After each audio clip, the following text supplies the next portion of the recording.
We need a little darkness to appreciate the light. I'm sitting at my kitchen table, working my way slowly through my liquor cabinet. Right now, I'm working on a fifth of Southern Comfort with a tumbler and a bucket of ice. I'm drinking with my friends.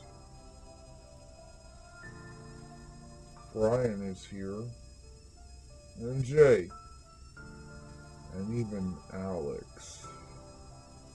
Before he went even crazier than me. Yeah, I know they ain't real, but in my highly drunken state, I simply don't care. We're all just sitting around joking, cutting up, like the old days, before everything went to shit. In the middle of the table is a full bottle of my meds. I got them filled this morning, and I plan to use every single one of them tonight. I don't want anyone else to suffer or die because of me.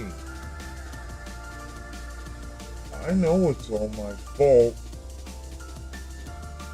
My friends are dead because of me. But I really don't want to think about that right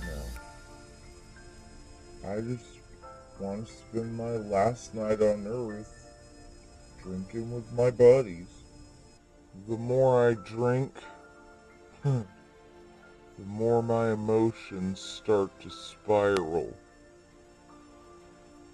When Jay, as usual, asks me what's wrong, I tell him nothing. Everything is fine. But I can see a scarlet flower blooming on his shirt.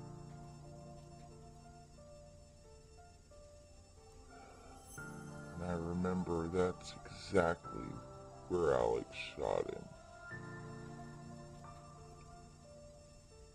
Tears are now flowing down my face as Alex tells some corny joke we've all heard 1,000 times.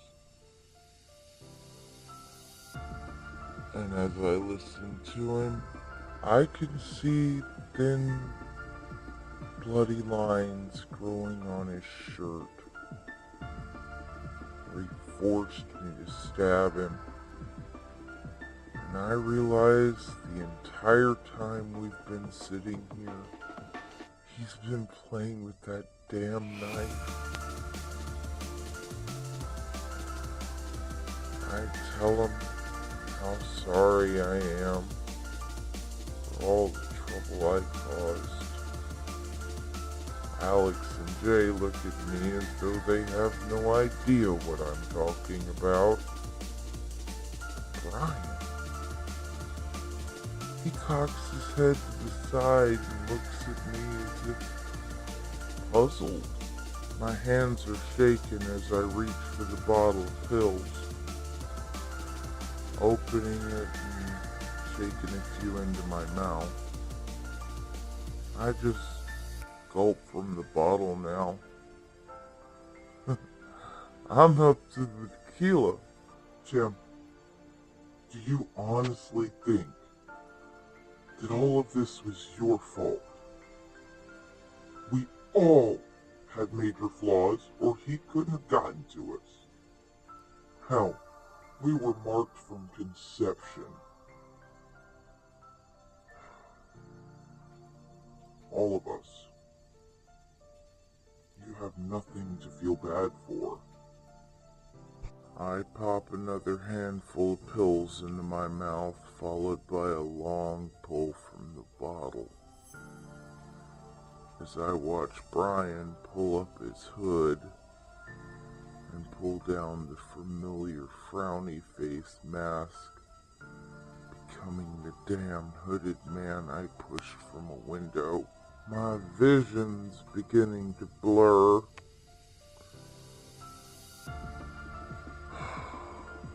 Brian reaches across the table and squeezes my hand.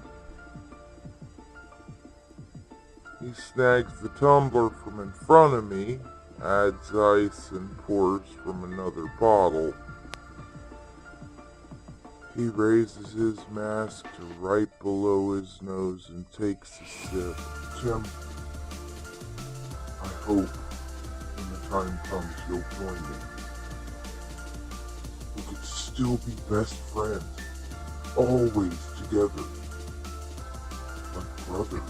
I can hear the longing in his voice and it's ripping me apart.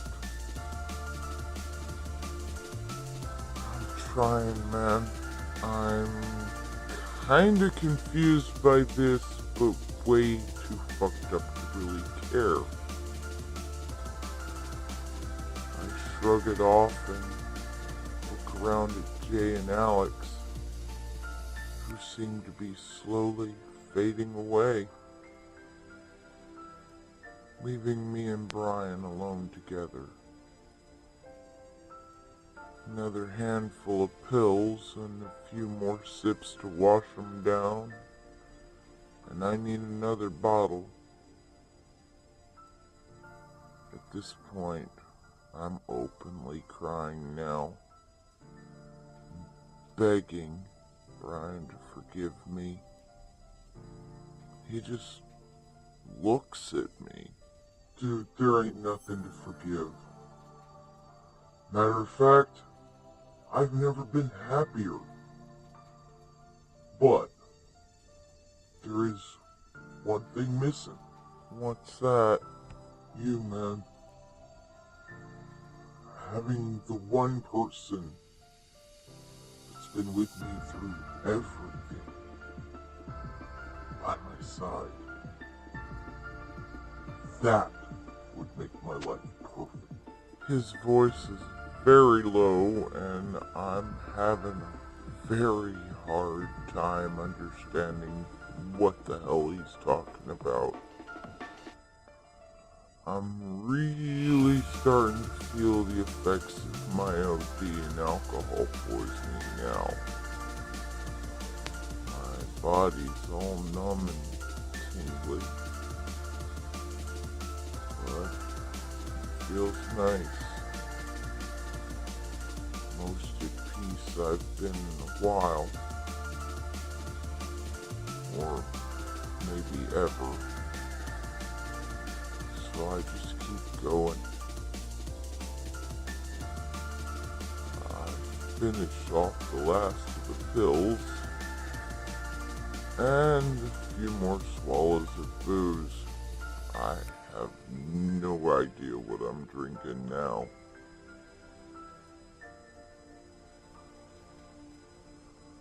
I have to ask him.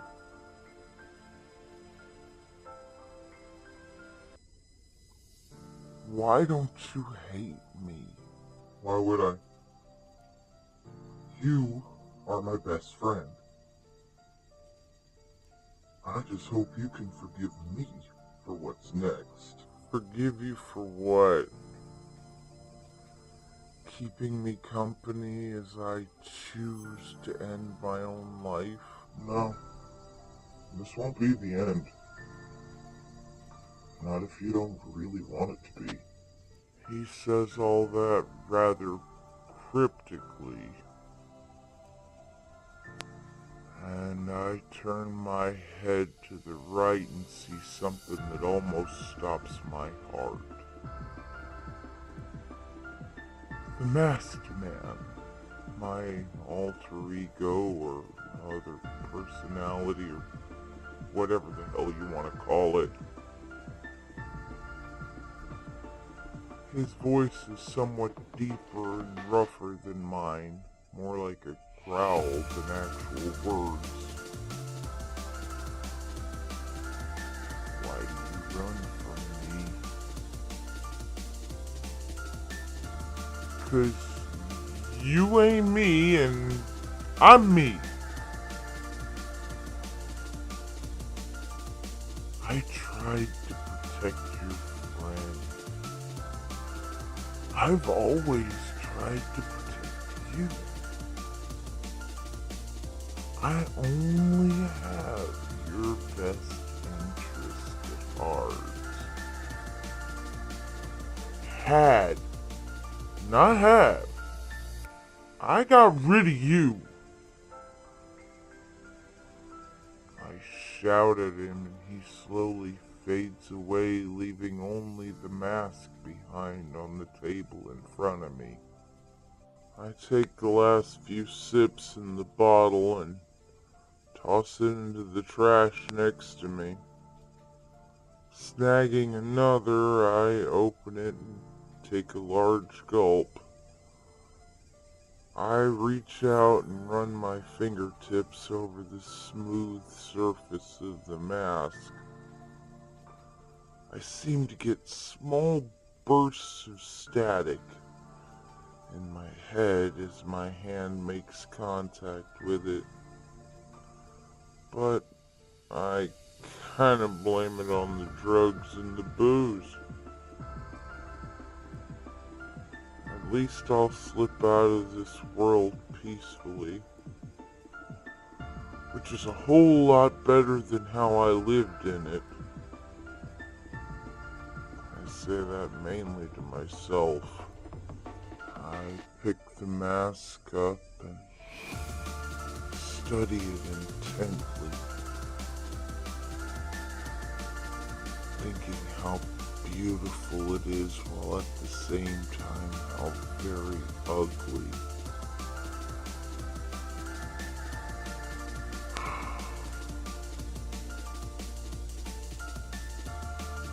Brian takes another sip of his drink. The ice in his glass rattles against the side, getting my attention.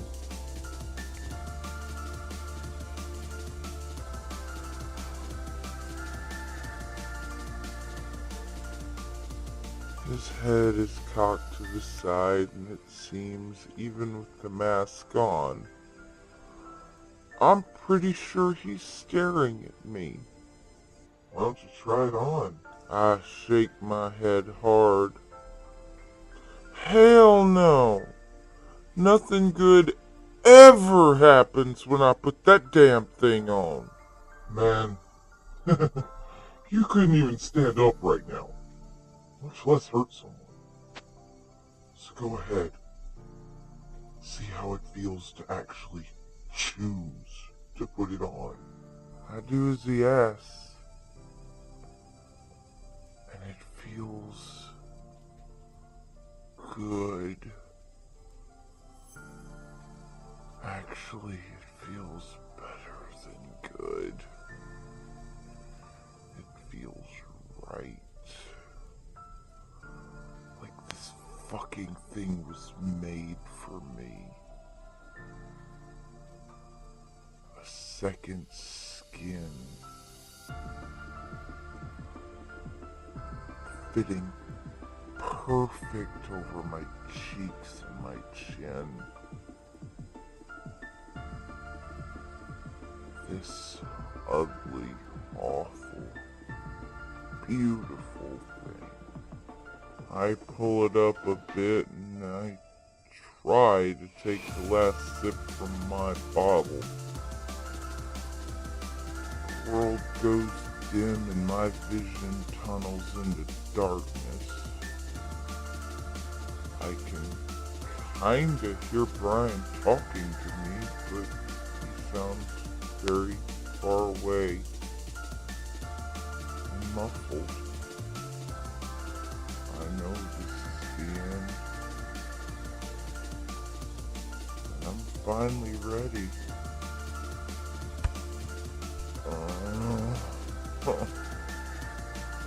I feel like shit.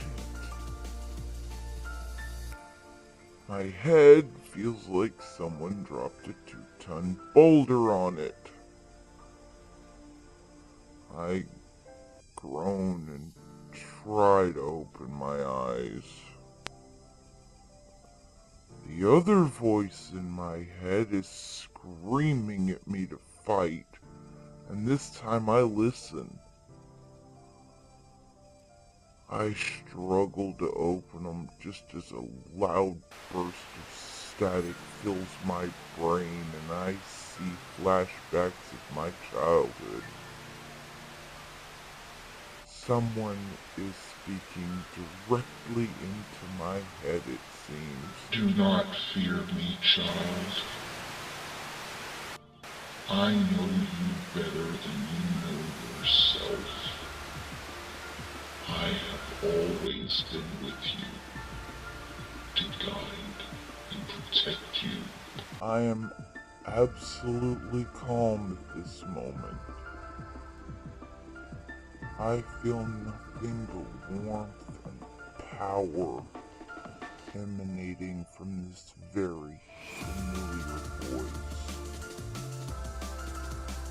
It seems as if I've been hearing it my whole life. I believe you know my other child. I slowly crack my eyes open, and to my very pleasant surprise, there stood Brian, safe and sound. Only as the hooded man, he has his hand out to me. Take it. He pulls me up and embraces me like a long-lost brother. With a real family. With a life better than you ever thought possible. Asks the being I have spent my entire life running from. What do you want in return? I ask, knowing good and well nothing in this life is free. Only that you belong to me. Finally, at this point, Brian decides to speak up. It's actually pretty great, Tim. He tells me while bouncing from foot to foot like an excited little kid. We simply do what the master asks, and we have no other worries. He takes very good care of us. Just do what he says, and life can be glorious. And that, my friend, sounds too good to be true. Timothy, Says the soothing voice inside of my head, almost as if it's wrapping my brain in a soft, warm blanket. let me speak to the other side of you, if you please. I can't control that. But I can. As the words enter my mind, it feels like suddenly my brain is tearing itself apart. I feel a warm liquid running over my mouth and chin as my nose begins to bleed. I find it very strange that I can hear them both talking, but I can't actively participate in the conversation. Brian puts a comforting hand on my shoulder. Could you serve me? That fucking thing asks me. I get to come out whenever I want. I say this kinda skeptically. Yes. And do all the things he won't let you do. You see, I know all about you.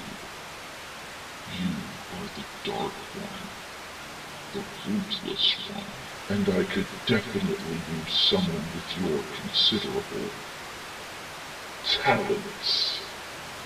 But you will serve me well, or you both most certainly will die. Do Do I make myself clear? Yes. Yes. What? Yes. Masked. I can't fucking believe this. He agreed. He actually agreed. I look over and see my friend, and he's alive. And happier than I've ever seen him. Tim, please, he's begging me now. I can hear the hope, longing, tears in his voice. Please, renounce your old life. Start again with me. I don't want to be alone anymore. I need you with me. Master is very kind. Almost fatherly in a way. We do a very good thing. We make the world a better place. Safer. He's pleading with me, trying to convince me. But really, I feel like I was always supposed to be here with them. Like this.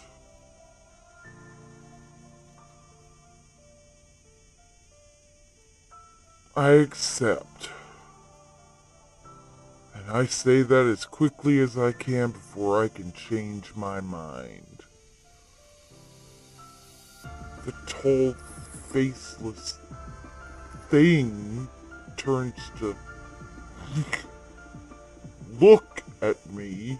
Are you sure? Because once you accept, the only way out is death. Yes. I say as I nod my head sharply. Kneel before me. Do you offer me your life and loyalty? Forever, from this moment forth, you will bear my mark. It will be a sign to all that you belong to me. And with that, a long tendril snaked its way into my open shirt to rest directly over my heart. Scorching sensation buries its way under my skin, and I scream in pain and black out. As I come to, Brian is kneeling beside me. I can feel his worry, but also his extreme happiness. And it makes me feel happy too. I struggle to sit up, and he puts a hand on my shoulder and helps me into a sitting position. I take a few deep breaths to steady myself and try to stand. As if reading my thoughts, he helps me to my feet and pulls me into a hug. I pull down my mask, pleased with how it feels. After I'm steady on my feet, I realize he hasn't let go of my hand yet. And just like we did as kids, we start to walk away, hand in hand together. Welcome home.